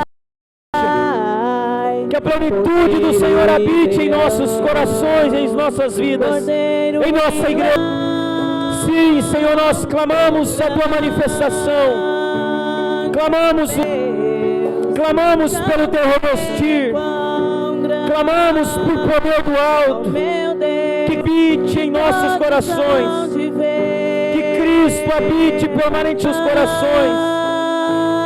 Que essa noite nós venhamos a entregar todas as áreas da nossa vida, todas as áreas das nossas vidas, do nosso coração ao Senhor. Que no nome de Jesus, Cristo seja o Senhor do nosso coração, Senhor das nossas vidas, Senhor da nossa igreja, Senhor do nosso coração. Que as nossas raízes de amor se aprofundem, que os nossos alicerces de amor se aprofundem. Senhor, nos ensina a amar aqueles que são diferentes de nós. Nos ensina a amar as pessoas difíceis de serem amadas. Que o nosso amor fraternal cresça. Que o nosso amor fraternal se aprofunde. Senhor, nos dá a compreensão do teu amor por nós. Que nós venhamos entender a largura, o comprimento, a altura, a profundidade do teu amor por nós, Senhor. Nos revista essa noite. Nos dá poder para viver uma vida santa, Senhor. Nos dá poder para avançar como igreja nesse lugar, Senhor. Nos dá poder para crescer diante de Ti, Senhor. Nós oramos a Ti, Senhor. Nós cremos que o Teu poder está à nossa disposição. Nós cremos que Tu és o mesmo. Nós cremos que Tu responde à oração do Teu povo. Senhor, nos reveste. Senhor, nos enche. Senhor, nos capacita. Senhor, toma nossos corações essa noite, Senhor. Sim, Senhor. Por essa causa nós nos pomos de joelho. A Ti nós clamamos. A Ti nós suplicamos. A Ti nós intercedemos. Derrama o Teu Espírito sobre nós. Aviva a Tua obra. Aviva o teu povo. Enche os homens dessa igreja do teu Espírito Santo. Enche as mulheres dessa igreja do teu Espírito Santo, Senhor. A Ti nós clamamos essa noite, Pai, por revestimento, por enchimento do alto, Senhor. Cordeiro e leão, quão grande é o meu Deus. Se você pudesse, coloque de pé, querido. Quão grande é o meu Deus, e todos hão de ver quão grande é o meu Deus. Ele é poderoso para fazer infinitamente mais do que tudo aquilo que pedimos ou pensamos. Ele é poderoso para revestir você essa noite. Ele é poderoso para levantar você que está caído essa noite. Ele é poderoso para restaurar a sua vida espiritual essa noite. Ele é poderoso para fazer na sua vida, meu irmão. Ele é poderoso. Se você puder estender as suas mãos e peça ao Senhor, peça ao Espírito Santo que encha você, que revista você, que tome a sua vida essa noite. Deus, cantarei quão grande é o meu Deus, e todos hão de ver quão grande Ele é poderoso. Ele é poderoso para fazer. Deus tem mais para a sua vida. Deus tem mais para você. Deus tem mais para você, homem. Você que tem um chamado específico, uma vocação específica. Deus tem mais para você. Deus tem mais para você, mulher. Deus tem mais para a sua vida. Ele é poderoso. Talvez você está aí estagnado, paralisado. Deus é poderoso. Ele pode fazer. Ele tem mais para você. Ele tem mais para a sua vida. Ele é. Por essa causa nós oramos. Por essa causa nós nos pomos de joelhos. Nós te pedimos, Senhor, no nome de Jesus essa noite. Senhor, reveste o teu povo essa noite aqui, Senhor. Senhor, reveste o teu povo aqui essa noite. Senhor, reveste essa igreja aqui essa noite, Senhor. Reveste essa igreja com o poder do Espírito Santo. Reveste os nossos irmãos do homem interior. Reveste os nossos irmãos do seu homem interior. Reveste as nossas irmãs do seu homem interior. Aviva eles novamente, Senhor. Traz vida àqueles que estavam mortos. Traz vida àqueles que estavam desanimados. Espírito Santo, encha a tua igreja essa noite. Enche o teu povo essa noite. Encha esse lugar da tua presença essa noite. Nós oramos a ti. Nós cremos no teu poder. Nós cremos no teu manifestar. Capacita-nos a avançar debaixo do teu poder, Senhor. Enche esse povo da tua presença. Quão grande é o meu Deus, cantarei quão grande é o meu Deus. Que você busque uma vida revestida pelo Espírito Santo. Que você busque diariamente revestimento do alto. Que Cristo reine em seu coração diariamente. Que o seu amor fraternal se aprofunde. Que o Espírito Santo traga a compreensão do amor de Deus por você. Que a plenitude de Deus habite diariamente na sua vida. Que você busque diariamente, meu irmão. Que você viva essa vida debaixo do poder do Espírito. Somente assim nós avançaremos aqui nesse lugar. Essa igreja só avançará se nós andarmos numa vida debaixo do poder do Espírito, cheios do Espírito, revestidos pelo Espírito. E a minha oração é que Deus faça isso na sua vida. É que Deus faça isso em você. É que Deus revista você essa noite. É que o Espírito Santo de Deus capacite você. Quão grande é o meu Deus, cantarei quão grande é o meu Deus, e todos hão de ver quão grande pode permanecer em pé. Eu quero convidar os irmãos que vão servir a ceia a passarem na frente.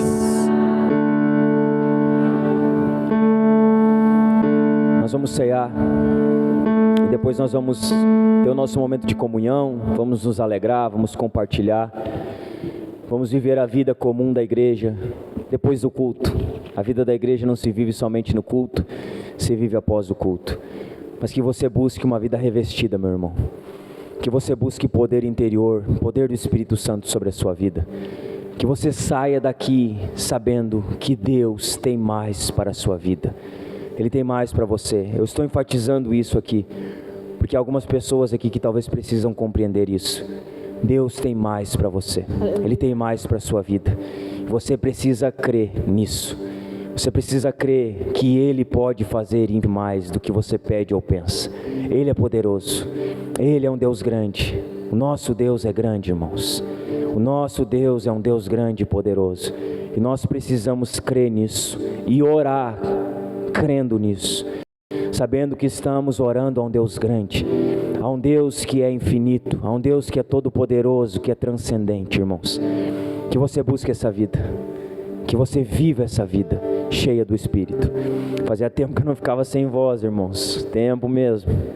Acho que eu gritei demais hoje, né? Estava alto embaixo, que foi minha voz. Vamos cear?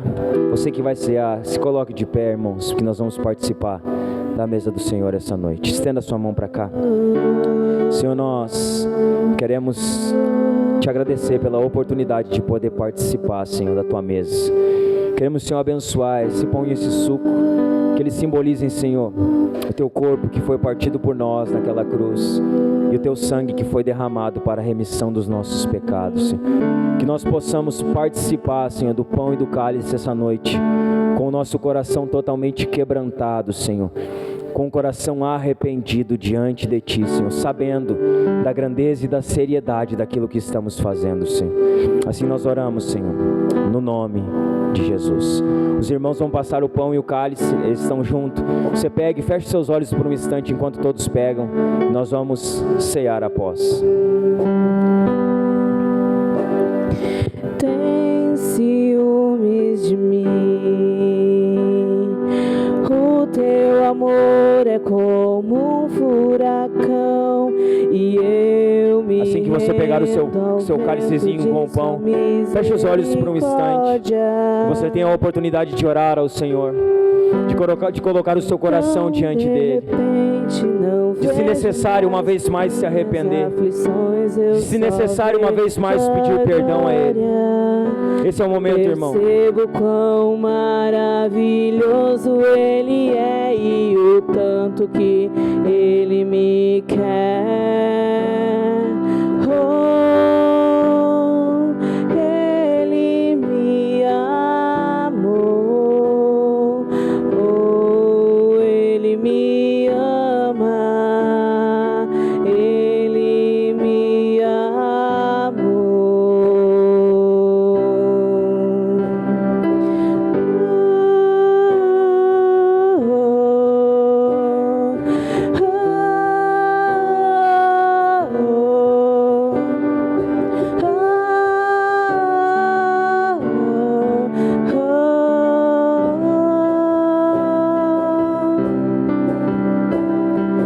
Tem ciúmes de mim, o seu amor é como um furacão, e eu me rendo ao vento de sua misericórdia.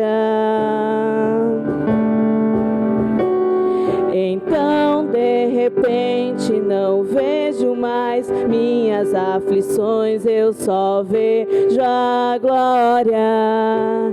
Percebo quão maravilhoso Ele é e o tanto que Ele me quer. Oh, Ele me amou.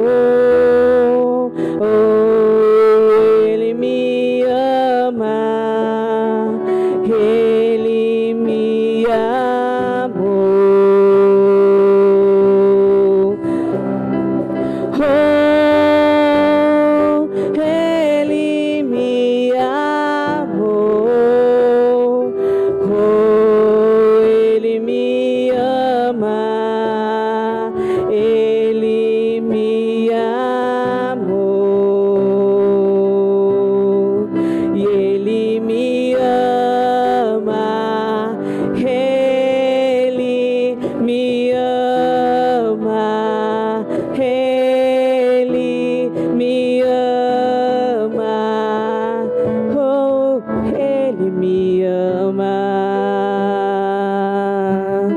e Ele me ama, Ele me ama, Ele. Se você puder, estenda o seu pão ao alto. Pois eu lhes transmiti aquilo que recebi do Senhor. Na noite em que o Senhor Jesus foi traído, Ele tomou o pão, agradeceu a Deus, partiu e disse: este é o meu corpo que é entregue por vocês. Façam isto em memória de mim. Nós podemos participar do pão, irmãos.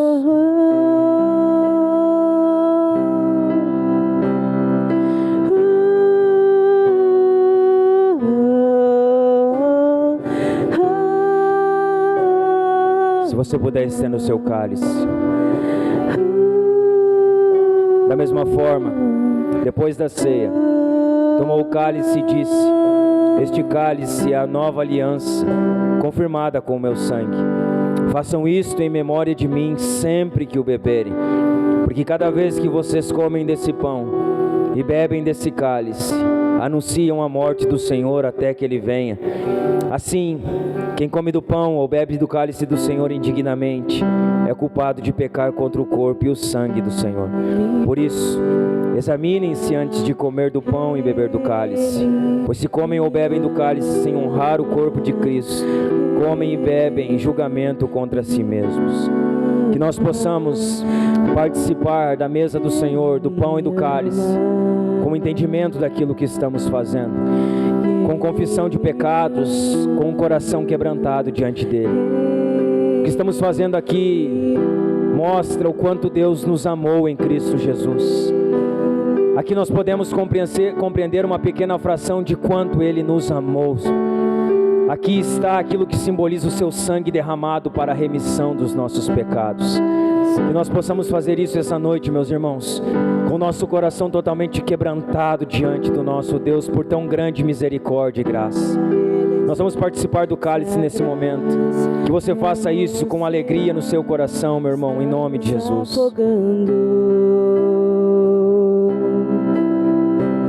O céu se une à terra com um beijo apaixonado. Meu coração dispara em meu peito acelerado. Não tenho tempo para perder com ressentimentos quando penso que Ele me ama. Louvado seja o nome de Jesus. Ele me ama. Louvado seja o nome de Jesus por podermos participar da sua mesa. Louvado seja o nome de Deus. Se você puder rapidinho, não se distraia, irmão. Eu queria pedir para você estender as suas mãos. Esse é um momento importante onde nós vamos agradecer ao Senhor por tão grande graça e misericórdia. Então, se você puder, estenda as suas mãos aí, feche os seus olhos e faça uma oração de agradecimento ao Senhor. Demonstre a sua gratidão a Ele, faça uma oração de ação de graças a Ele, com suas mãos estendidas, com o seu coração alegre diante dEle. Louvado seja o Teu nome, Jesus. Nós bendizemos ao Senhor essa noite, Pai, por tão grande graça e misericórdia. Obrigado, Senhor, porque Tua graça um dia nos alcançou. Obrigado, Senhor, porque mesmo nós não merecemos, o Teu amor nos resgatou nas profundezas dos nossos pecados, nos colocou de pé, nos restaurou, nos deu a vida eterna, Senhor. Nós Te louvamos essa noite, Jesus. Nós adoramos o Teu nome. Nós bendizemos quem Tu és. Nós bendizemos a Tua obra naquela cruz. Nós nos alegramos na Tua presença. Nós nos alegramos diante da Tua presença. Obrigado, Jesus. Nós Te louvamos essa noite. Nós Te adoramos. Nós bendizemos o nome daquele que vive, daquele que é o cabeça da igreja, daquele que virá buscar a sua noiva um dia. Louvado seja o nome do Senhor essa noite. Adorado seja o nome de Jesus. Adorado seja o nome do Cordeiro de Deus. Louvado seja o nome de Cristo. Louvado seja o nome de Jesus. Que o seu coração demonstre gratidão ao Senhor essa noite. Que a graça de Deus seja derramada sobre a sua vida aqui essa noite. Que o Espírito Santo quebrante você diante do Deus Santo. Louvado seja o nome de Jesus. Louvado seja o nome de Jesus. Louvado seja o nome de Jesus. Louvado seja o nome de Jesus. Amém, meus irmãos. Amém, meus irmãos. Que noite maravilhosa, irmãos. Que noite abençoada na presença do nosso Deus. Que noite graciosa nós estamos tendo aqui diante do nosso Senhor. Que nós possamos sair daqui dessa noite, irmãos, verdadeiramente decididos a viver uma vida cheia do Espírito Santo para a glória de Jesus. Amém? Nós vamos ofertar essa noite. Eu quero pedir para um dos irmãos trazerem a caixa de oferta para nós. Nós vamos ofertar essa noite para a glória do nome de Jesus. E depois nós vamos orar, despedindo os irmãos que irão embora. Mas os que irão ficar, nós teremos uma comunhão abençoada. Vamos comer, vamos nos alegrar. Vamos partilhar da vida comum da igreja também. Amém, meus irmãos? Você que vai contribuir, pegue seu dízimo e a sua oferta e saia do lugar agora e venha fazer isso, irmão. No nome de Jesus.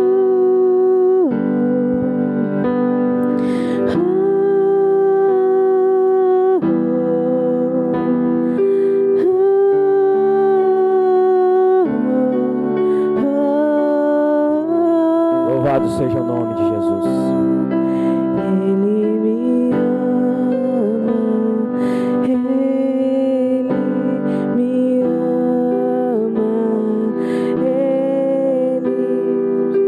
Ele ama, Glória a Deus.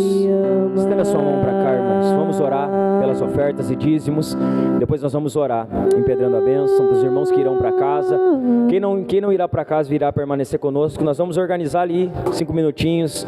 Então os irmãos tenham um pouquinho de paciência. A gente organiza, depois a gente tem tempo ali para desfrutar de comunhão. Senhor, nós queremos te agradecer, Pai, por cada dízimo, cada oferta, cada contribuição que entrou aqui na tua casa essa noite, que tem entrado, Senhor, diariamente através da vida dos irmãos, Senhor.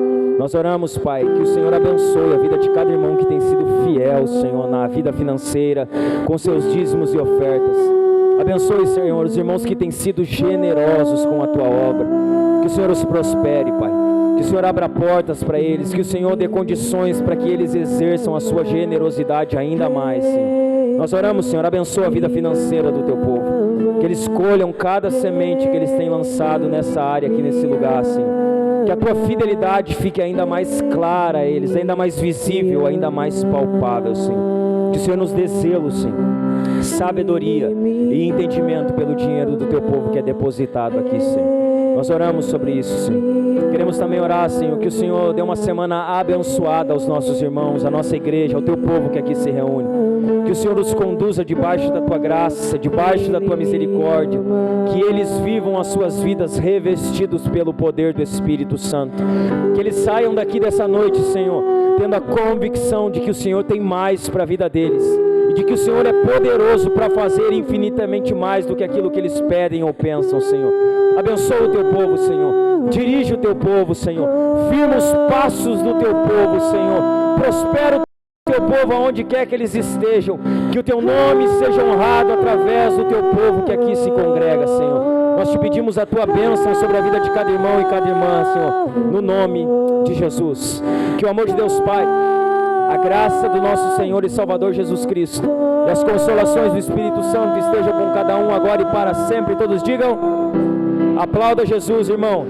Dê a paz do Senhor para esse irmão que está próximo de você. Para você que vai para sua casa, uma semana abençoada. Para você que vai permanecer conosco, puxa sua cadeira, sente. E nós vamos ter comunhão com os irmãos.